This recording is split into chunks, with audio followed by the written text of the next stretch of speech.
Hi, I'm Drew. And I'm Sam. And welcome to Drewling Samantics.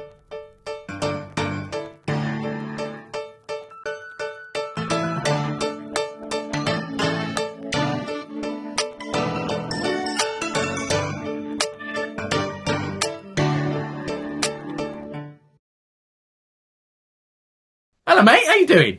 I'm very well. Hello, mate. Are you good? You good? Yes, yeah, not too bad, mate. Not too bad at all. Another busy week, but would have it no other way, obviously. Good. We Well, are in the midst of summer, and I think it's safe to say, well, I don't know, you might disagree. I think summer is normally the quietest period, unless you're already established on a tour or you have a tour. I find that summer, there's less sporadic stuff. Do you think the same? Yeah, I think people sort of like they have their holiday break and like you say, unless you're sort of doing a summer season of plays or you're on tour or something, or West End, obviously. Yeah, there's less smaller stuff about. I think people take their foot off the pedal a little bit, and yeah. And I think the other thing, the other observation, and we may have made this before, but obviously we do a lot of the immersive dinner theatre stuff, which tends to be in hotels and public venues. This is a time of year where a lot of people want to get married. There are lots of weddings, and I think if you look at it financially, it's far more lucrative to host a wedding than it is perhaps to have 100 people at a dinner evening, because well, I think the minute you put wedding in something, you can charge the earth for it, can't you? Like very true. A venue or a band for a function, fine. A band for a wedding, fuck me, super. A cake, a fucking cake. Go to Asda and buy. Other supermarkets are available. Buy a cake for 10 quid. Write the word wedding in front of it. It's 100 quid. What? Oh God, mate. Yeah. And the rest. But it is. But work is seasonal at this time of year. I mean, because if you're on tour, if you're doing the outside stuff. Also people tend not to book like the immersive stuff because people are on holiday. People, there aren't that many people who don't want to sit inside. No. They're on holiday, doing stuff out and about. So it's an interesting one. I guess the kids are off as well. So that limits, when they're off school, it limits what you can do, when, where, etc., etc. But and people want to do family stuff as well. You're going to take your family to see things or to do things, Yeah, time of year where the theme parks are suddenly absolutely rammed and not so busy. But I was about to say, Disney is smiling all over their faces at this time of year. Yes, but I mean, you say smiling. Unfortunately, mate, I want to mention something that isn't quite so smiley. Forgive us, viewers and listeners, because this will be a little bit out of sync because we're recording at different times. As we talked about quite a lot recently, there's been some scheduling stuff and getting people in. So we're slightly off kilter a bit. So things may seem either a little late or a little odd timing wise. But very, very sadly, the week we're recording this, we found out about the loss of the fabulous actor Sam Neill. Big fan of his. He was a wonderful performer. I know people who said they'd worked with him or worked alongside and said he was just the most incredible, very giving actor and just a very genuine man. So very, very sad loss. Condolences, obviously, to his close family and friends who at the time of recording are obviously going through that very, very sad time. But aside from the sadness, it really made me think of something, mate. And I wonder how you might feel about this, because the moment I heard that Sam Neill had died, I thought, oh gosh, he was incredible in Jurassic Park. Now, he had done many, many different things.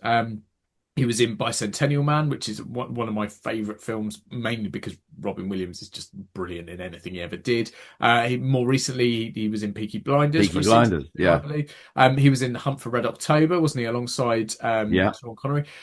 But for me, the instant of hearing that name, Jurassic Park, I can't sort of see beyond that, because I would say it was an iconic role for him. So my first question to you is, would Jurassic Park have been the first thing that sprang to mind for you on hearing the sad news or hearing the name Sam Neill? I immediately thought the thing I'd seen him in the most recently was Peaky Blinders. The thing I remember him for was the piano. Oh wow, yes, of course. Yeah, that was. I think that only because there's another favourite actor of mine, and that is Harvey Keitel, Hmm. and also Holly Hunter. Is but there were three. But I thought he was quite incredible in that film. Yeah. It's an extraordinary film. That would be the one that made me go, oh, he was. Yeah, he was amazing in Jurassic Park, but it was his performance Hmm. in the piano that would be the one going, oh, he was brilliant in that. I mean, I think it's obviously a generational thing as well, and I don't mean just between me and you, but I mean I think people who are of a certain age will remember things more substantially, or it will be. Jurassic Park is my childhood. Like, I Mm, remember that first yeah. movie, one of the first big blockbuster movies I will have seen as a young person. Um, that just stuck with me for being so incredible. So perhaps that's why. But what it made me then think of is, are there people, actors, performers out there who are unbelievable, incredible, very, very versatile, very skilled, but despite all that, you instantly think of one thing, and almost everyone agrees. So they have an iconic role, or a role that made them, or a role that they're synonymous with. And I'm throwing you under the bus slightly because I'm going to ask you to come up with some as well. But I don't think it'll Okay. be too difficult actually, because I've been playing this in my head, and I thought this would Right. be a fun game. And actually, people listening and watching, you'll be able to play along as well. Because what we'll do is we'll come up with some names, and then what we would say. Oh gosh, first thing I think of, blah. And I think that the target is to find someone who has done so many things that you can reel them off, but despite that, you still go, "That's the one." That one. And That's that, and interesting. it's almost like non-gender specific, no, non-generation specific. Like Sure. everyone would Yeah. sort of agree. So I'm going to start because I've got a couple of good ones. The first one I'm going to say, I think, is the antithesis of what we're trying to do. So I'll give you the example, and your job, Drew, come up with the first film that comes into your head for this person. All right, you ready? Or roll or whatever. Go on. Okay. The first person I'm going to say is Tom Hanks. Big. Right. And do you know what? I did this with my parents, and we had Forrest Gump, Yeah. Castaway, and I thought of Philadelphia. Instantly, four incredible movies, brilliant movies, a And fabulous performer. Saving Private Ryan. That's the Toy Story, Toy Story. The Da Vinci Code, Extraordinary. um, uh, uh, Turner and Hooch, real obscure one. Um, so many movies, but so Tom Hanks, fabulous actor, incredibly skilled man. But I wouldn't say he has an iconic role because you cannot put one of them above all the others No, it's very in true. any way. Like, Catch Me If You Can, probably up in my top three movies of all time.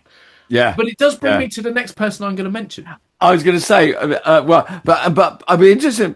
The interesting question as well, while we're going along, is I wonder what with someone like Tom Hanks, and we're going to go on to Leonardo DiCaprio now. I know where you're going, but it would be interesting. I wonder which they would like to be Oh defined God, by. yeah. Do you know what I mean? I Yeah. mean, it would be lovely to have. It'd be lovely to sit with Tom Hanks anyway. But you were like, Yeah. what's the one that you would like to be defined by? Which is the Yeah. one? Where? And I think that may change as they go through their career. Yeah. Because for me, a young Tom Hanks, was big. The older, then there was the Philadelphia moment when he was older, and then. Toy Story's probably followed him all the way through. Yeah. But then the older ones, those really sort of quite, what's the one about the bridge? I can't remember. But, those heavy defining moments. Bridge of Spies. Is that the one? Bridge of Spies, Yeah. thank you. But yeah, so go on. So you yeah. mentioned his name, Leonardo DiCaprio. What is the iconic moment? The iconic film, phew. The one that made me take notice of him was The Island. Probably the one that sits in my most too. But Wolf of Wall Street has got to be the one that you go. And I think if it that wasn't was- Wolf of Wall Street, what would you say? It's the Django one. Django Unchained. Django Unchained. Interesting. Okay, so perhaps you're proving me wrong in this one because I would have narrowed Leonardo DiCaprio down to two because I think 99% of people would say either Wolf of Wall Street or Titanic. Yeah.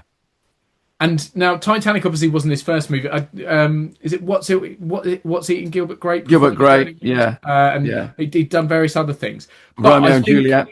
yeah, I think if you're talking about iconic, it's Titanic for most of his career until he did Wolf of Wall Street, in which case it's now probably the competitor up there, which is interesting because neither of those are the one he won the Oscar for.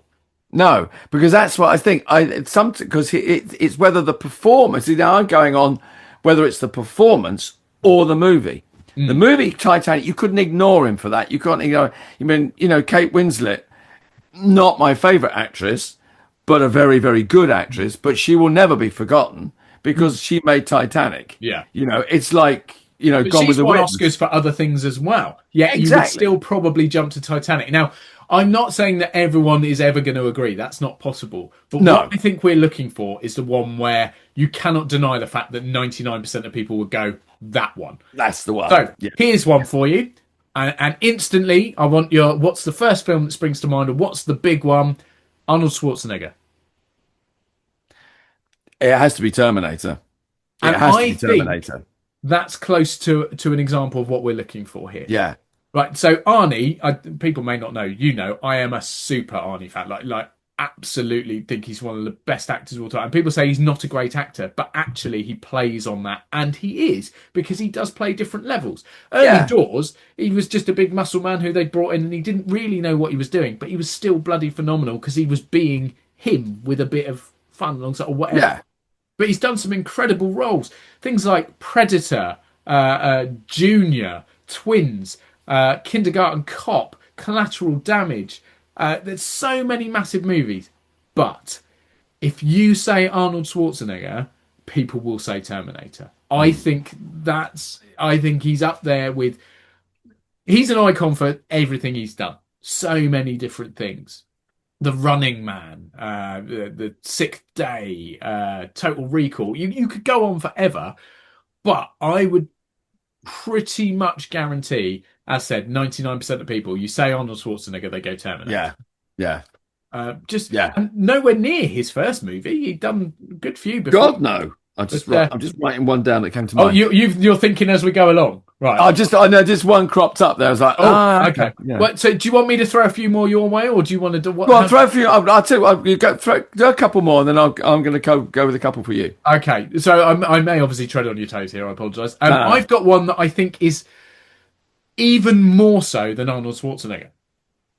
And I think you don't have to like it, you don't have to like the person, but I think it's impossible not to say what I'm thinking when I say this person's name.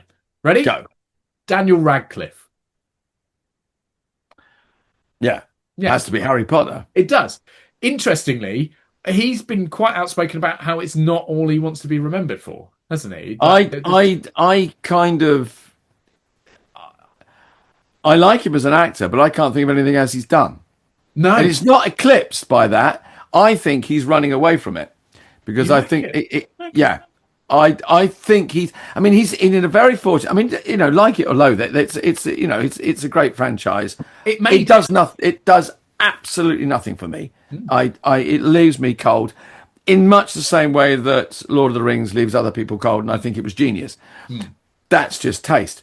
But I don't think he's done, and forgive me, but I think he's done stuff that he's in a position. He's made a fortune. He's doesn't have to worry about money for the rest of his life, so he can now go and do the work that he really wants to do. I think he's having grown through the whole Harry Potter thing, and he will be forever known as that. And Harry Potter, you think Harry Potter, Daniel Radcliffe. There's no other. It doesn't matter who plays it. Do you think this new series will change that slightly? Because obviously the new Harry Potter series comes out. Is it September or perhaps? No, I don't care. But No, I don't. No, I don't think it will. It can't because it the original was so. I think the new one's going to suffer because everyone will compare it and it will never match up. Yeah, it's like the Game of Thrones spin-offs. You watch that, and I've watched some of the Game of Thrones. And I go, yeah, okay.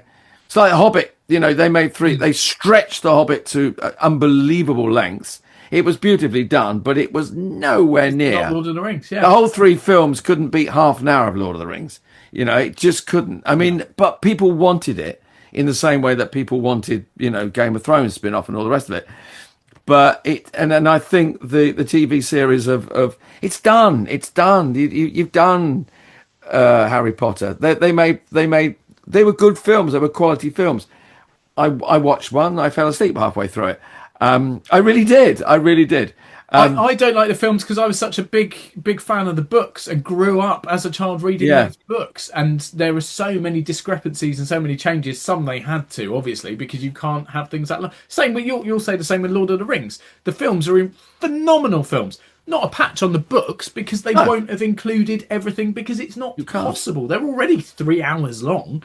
Exactly. Yeah. I mean, look what they did with the Harry Potter play. They have now shortened it and turned it into a single play, but it was 2 parts because it's so long.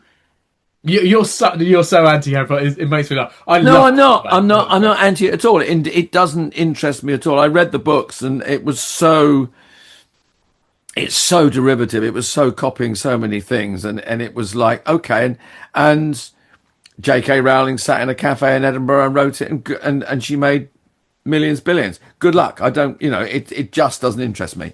It doesn't grip me. But for Daniel Radcliffe, I can see why he wouldn't want to be remembered because you know that was almost another lifetime for him. Yeah. You know, he grew up as a kid. It was fantasy world. They finished them. End of. He's grown up, and I think he's a better actor than those films. He was. What was he in before Harry Potter? He did one. Was it? It was one of the period things he played. He obviously was a small child because it was before Harry Potter. Something like Pride and Prejudice or something like that. Honestly, don't know, mate. But equally, since then, as you say, he did the Weird Al thing, didn't he? Also, what was the dead body one? Very weird thing. Can't remember. Hold that thought. My doorbell is going. I'm expecting a delivery. Excuse me. Right. So while Drew's wandering off, I'm going to throw a few more out there. And I answer yourselves now if you're listening or if you're watching. The next one I'm going to say before Drew comes back, I am going to go with Mark Hamill. Now, Drew hates Star Wars. He's never liked it, never seen any of it. But even he should get that name because Mark Hamill's done loads of things. But obviously, iconic. There we are, live podcasting. I am back. Right. Yeah, there we go. Drew is back. I've just had a lovely chat with all the ladies and gents. Sorry, ladies and gentlemen. Sorry. No, it's okay because I've told them the name I'm going to say next. They will have all guessed. And it's a significant one for many reasons. It's interesting. But we'll see the reaction. I've made a prediction. We'll see what you say. So the next name I'm going to throw at you, Drew, is Mark Hamill. Han Solo. Nearly Skywalker. Luke Skywalker. No, I'm actually looking down at my notes at the one I was going to ask you, so you'll know in a minute. Luke Skywalker. Yeah. I mean, again, I haven't seen anything else. No. And that's literally what I said while you were answering the door. I haven't actually seen any of the Star Wars movies either. But despite that, you knew immediately Star Wars. Yeah. And Mark Hamill's done loads of stuff. Loads and loads of things. Yeah. But that's the one he saw. And properly iconic. That role. Yeah. Oh God. I mean, iconic films. Yeah, absolutely. Yeah. In the same franchise-wise as Harry Potter or maybe Lord of the Rings. I don't think that Lord of the Rings is quite up there because, as you say, when it went off into spin-offs and stuff, they weren't really as successful. Whereas Star Wars is still going now. We're on like 9, 10, 11 films, 8 different series, and it's still enormous. I think Lord of the Rings is contained in those films and the books. I think you can't make any more. They filmed the 3 books and that's it. Exactly. I think it's like Fawlty Towers. When you make 12 perfect episodes, why carry on? Yeah, don't do it anymore. I think Lord of the Rings surpasses Star Wars over it hands down as quality movies. But I think I'm not disagreeing. Star Wars was genius because it hit a market. And it keeps, and now the fans will keep watching. But you could turn out any shit and they'll still get watched. Well, this is it because they are iconic. Yeah. When I was talking about, I meant more as a franchise because if you look, Lord of the Rings exists as films and books, and there has obviously been a play or a musical, and there's been little bits. But you look at Star Wars, cosplay, toys, the series. I think it exists in a big way, like Harry Potter does. I think they are so big. They span. I mean, things like Disney. There's Star Wars worlds and stuff. I'm not sure. Lord of the Rings does exist in that way, but not to the same. I think it's gone beyond it's gone beyond being a film. It's now a business. Yeah, and once it gets to that stage, the films kind of are almost second place, almost third place in managing, a wonderful franchise. I mean, I'm not knocking, I'm not knocking it at all. I've never had any interest in watching the films, but there was something about Lord of the Rings that grabbed me, and same, But I'm going to go because I've given you half of it. Yeah. So we'll say Harrison Ford. So I think he is two answers. I think again he's done millions of things, but I think depending on your personal interests, your age, your background, you either say Han Solo or you say Indiana Jones. Right. And you're going to say now that something other than those potentially, but it's because for me it's obvious. I would equally both. When I was thinking of people, I'm going, oh, there's an interesting one, because for me he's those two stands, two brilliant franchises, and he keeps coming back as Indiana Jones. I mean, at 84 now, he may not be doing any more, bless him. I think that's probably it. That might be it, but unless they actually want to put him in the casket. But in the Ark of the Covenant, that's the next thing. He'll be in it. But yeah, I think they were brilliant. But I also the one that, as well as being a movie that I think probably was Dances with Wolves. I mean, yeah, a phenomenal film. It's very interesting. It slipped under the radar, that one. It wasn't. I just remember it. I think for me, being an utterly charming, heartwarming movie, and not being one for the big franchises, he says. But you cannot deny. You say that to him, and Well, so and of course, we know what he's been doing more recently. As he made a huge, his Yellowstone. Yeah. Yeah, absolutely. That has now catapulted him back into, So how about this then? Literally same era, literally same kind of genres and same kind of characters. Bruce Willis. Die Hard. Yeah. Now, he's probably done more than Harrison Ford. Moonlighting. Absolutely massive. The Red movies. Unbreakable. Done enormous amounts of things. But instantly, he is John McClane. Yeah, I think he's like Arnie is Terminator. I think John McClane, the Die Hard movies, that's pinnacle, regardless of everything else he's done. And that's not saying anything else isn't good, because most of it's phenomenal. How about this one then? Here's an interesting one. I'm not going to say the performer or performers.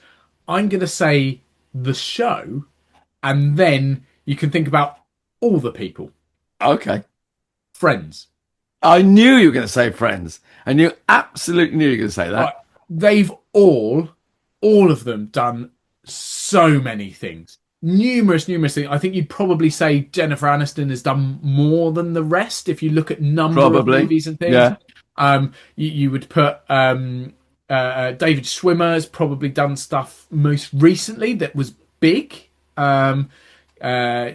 But all of them have done numerous things, but all of them will always be remembered as their character in Friends. And it probably did. Friends probably did launch them. I think they did. But yeah, I think so.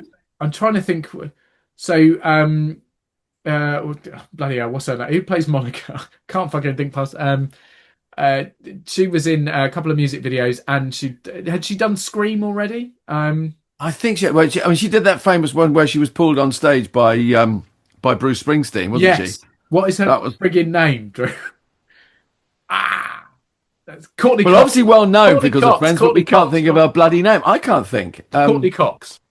Courtney Cox or Courtney Cox Yeah. Arquette at one point. Yeah. Yes, exactly. And obviously there was the Matt LeBlanc's done various things and even went into doing presenting and stuff. Yeah. Yeah, he murdered Matthew Top Gear. Perry sadly passed away. Lisa Kudrow she was in the Unwelcome Guest movie. There was like one during the Unwelcome Guest. There was like Yes, yeah. She's done quite a bit on Broadway as well. yeah, She's done all quite a of bit them, of Broadway all stuff. of them done numerous things. But if you say any of their names, you'll either get the response of the character or Friends in general, I would think. Yeah, yeah. Now, here's one. I want to do another one that I think is completely opposite of what we're doing. Okay. Johnny Depp. Ooh. I think there is one that sort of people will lean towards, but For me, Edward Scissorhands. yeah, okay. So I would say maybe generational thing again, but I would say most would lean towards Jack Sparrow. But being the most recent, I think that's just because it's the most recent. It's the But most then recent. you've got 21 Jump Street. You've got Nightmare on Elm Street. It's one of his first ever movies. Yes, You've got Charlie yeah. and the Chocolate Factory. You've got Sweeney Todd. So I don't think he is one of these single icons because I think he is so versatile and Yeah, done I agree. so many I things. agree. Right. And now I'm going to go on because I want to go on about. I've got a theory. And I Okay. think there is a certain genre that once you are in it, you end up with an iconic role. And the only way you end that iconic single thing is by doing something else in that world. Is that quite cryptic, or do you think? I think we're going sort of Marvel and DC. In that way. Very good. Yeah. Superhero movies. So I'm going to throw one at you straight away. Hugh Jackman. It's got to be. I always want to say Logan because that was. Logan's his real name, isn't it? Or Logan's character. Wolverine is what you're looking for. Wolverine. Now, he has done unbelievable things. Some people would potentially say Les Mis, playing Jean Valjean in the movie adaptation. Potentially, quite a few people would say Greatest Showman, P.T. Barnum. Yeah, they are quite recent, and people knew him as this action hero or comic book hero. So to do then singing and whatever was a bit different. Although we know he actually started as a musical theatre performer, and he was in Oklahoma, wasn't he? He played Curly. He was. Yeah. Excuse me. But yeah, I think that Wolverine is what he will be most associated with. Most people would say that. Maybe let's go like, I don't know. In fact, do you know what? Here's a way of putting it. And do you like daytime or early evening game shows, Drew? Do you like TV quizzes and stuff like that? Yes, I am a watcher of quiz shows. Do you ever watch Pointless? I do. I think what we're doing is almost, you could put it into Pointless. We asked 100 people or whatever they said. Yeah. Name, if you said Hugh Jackman, name a movie. Now, 95 people would say Wolverine. Maybe 50 people would say, I don't know. Does it work that you can do multiple answers and it's just however many times it's meant? I don't know. But either way, the differentiation, a lot more would say Wolverine, but some would say Greatest Showman. Some might say, and then maybe 3 people would say The Prestige. And then a pointless answer might be was it BattleBots or the one with the robots in? Oh, yes. BattleBots, That's kind of how I'm sort of looking at this. Yeah. And as I said, I think the superhero world does push you that route. So, if you were to say Ryan Reynolds is Deadpool. Deadpool? Yeah. Actually, he was also Weapon X in one of the Wolverine films, one of the X-Men films. He was also Green Lantern. Yeah. But people are going to go immediately to Deadpool, although what they actually might say these days alongside that is, well, he owns Wrexham Football Club. Wrexham Football Club, yeah. But I think once you're in that universe, and my next example I think will not necessarily completely prove my point, but will go a good way to it. If I said Robert Downey Jr. I was going to go Robert Downey Jr. as well, but for I mean, Iron Man would, if you're going that, but I think he's made better films than that, much better films than those. I mean, I think he is perfect. Was perfect for the role of Iron Man, perfect for Tony Stark. Amazing comeback, having suffered all sorts of things. But Eternal Sunshine of the Spotless Mind, he was in, I believe. Yeah, Chaplin.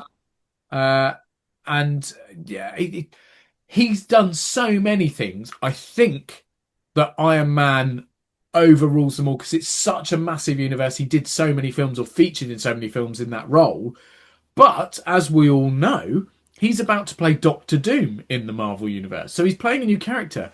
I don't think it'll ever overtake No. Iron Man. I think that's so big. But now you see, now I think it's gone beyond acting. It's now a gimmick. They're looking. Yeah, I think it's a gimmick now. All that. I mean, I think all the superhero and all those. I mean, I'm not into those at all. I mean, I love my comic books as a kid. I had thousands of the damn things. My mother threw them away, which had probably thrown a fortune. I know. They went to the bin man. But I mean, I was an avid reader of them. The films don't interest me particularly. I like some of the, watching actors play different things. But when there's the switching of roles within the universes, is just a gimmick. It's slightly confusing. Like, and if you're, it's just like doing, you've got Shakespeare, and it's just like doing, well, one week he's Richard III, next week he's King Lear. It's just playing within that folio, if you like. So it's, I mean, again, would he want to be remembered as Tony Stark?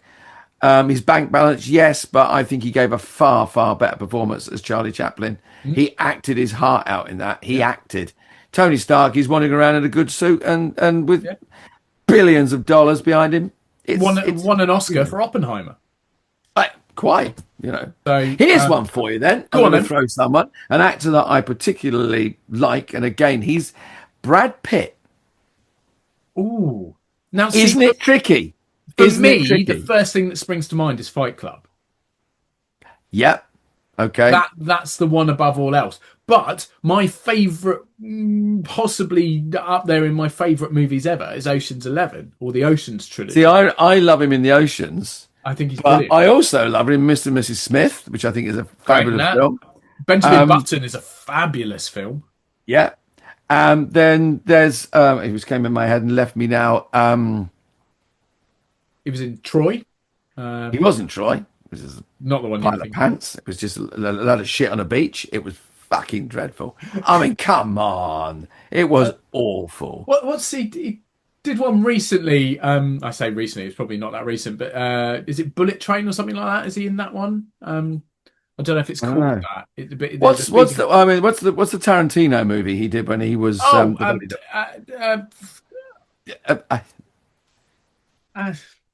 Yeah. Fuck's sake.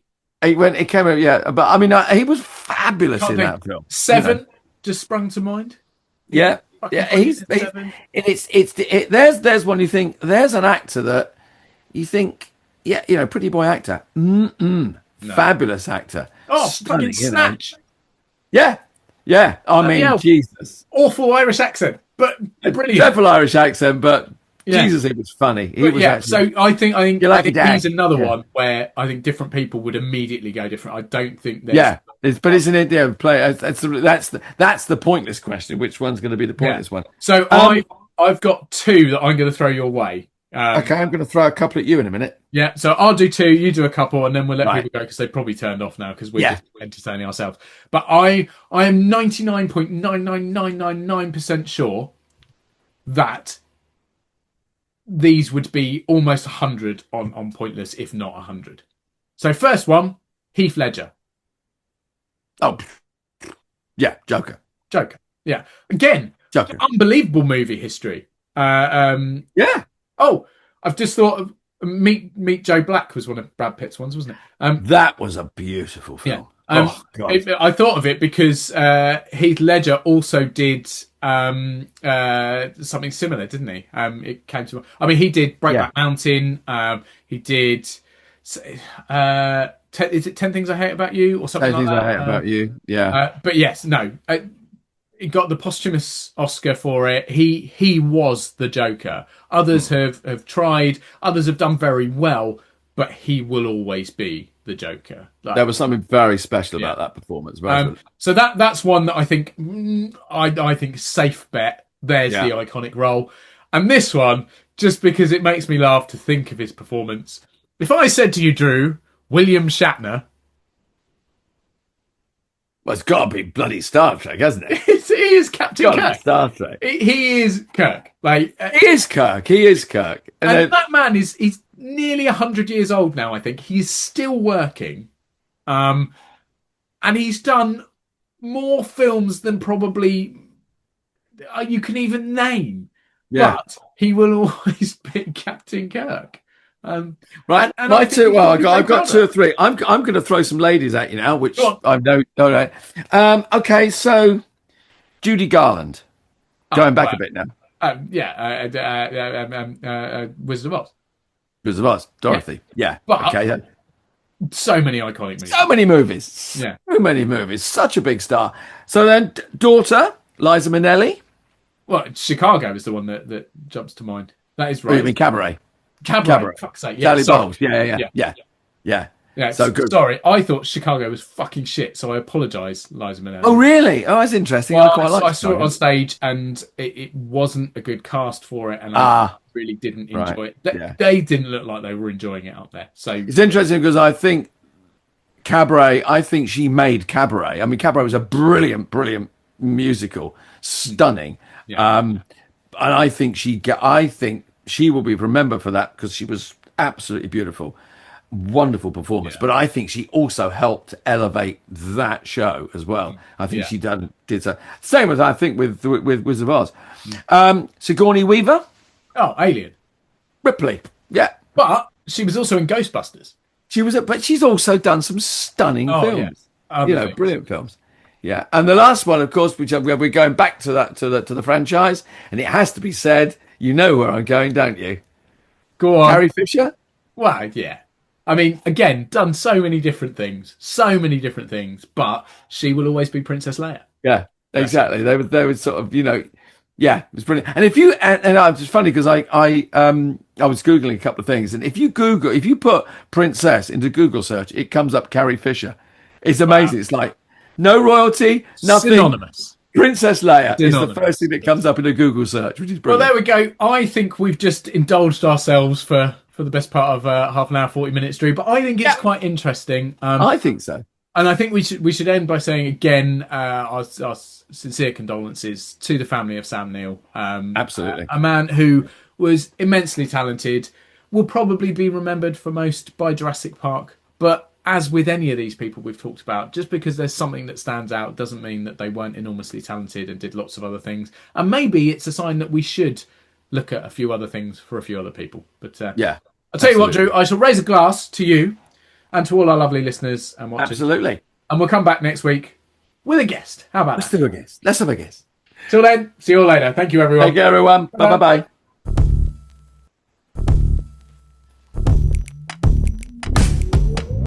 Thanks again for watching this episode of Drewling Samantics. Please make sure you subscribe to our channel and turn on notifications so you never miss a new video. Don't forget, we're also available as audio only. Just search Drewling Samantics in any good podcast app. And please support us on social media. All our links and handles are on screen now. We love welcoming new followers and subscribers, so why not share with your family and friends so they can join in too. Thanks very much. See you next time.